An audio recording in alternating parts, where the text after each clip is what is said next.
Now, we are going to learn how to add more backdrops to the stage. You can see now the backdrop is totally empty.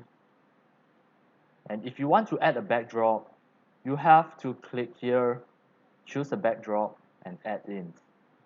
But in today's tutorial, we are going to learn how to add more backdrops to the stage library.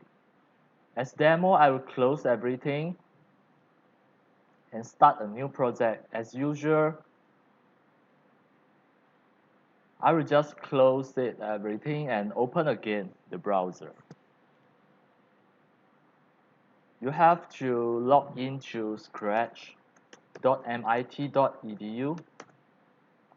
Make sure you already logged in by using your Scratch account.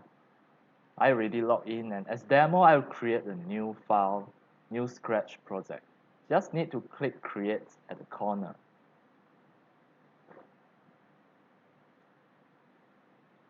You can see this is a new Scratch project, which is nothing here.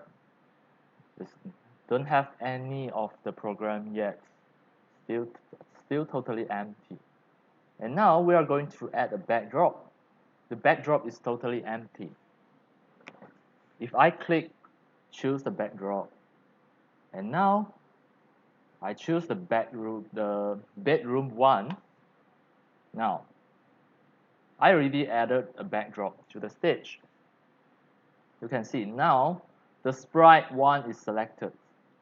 If I move my mouse cursor to the backdrop to the stage here, when the stage is selected, you can see a backdrop is here.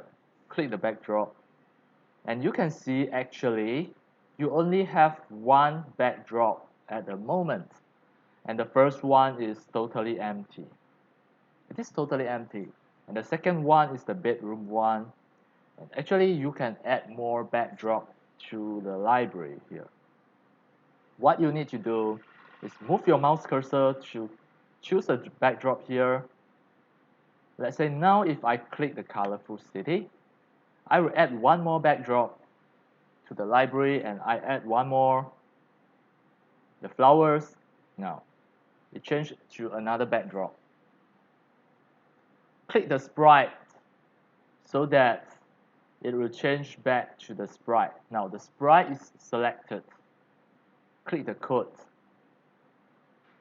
The coding plane still empty. We still not yet create any of the backdrop programs or any of the sprite program yet. So now we are going to set everything at here. The programs, the blocks, the algorithms under the sprite 1.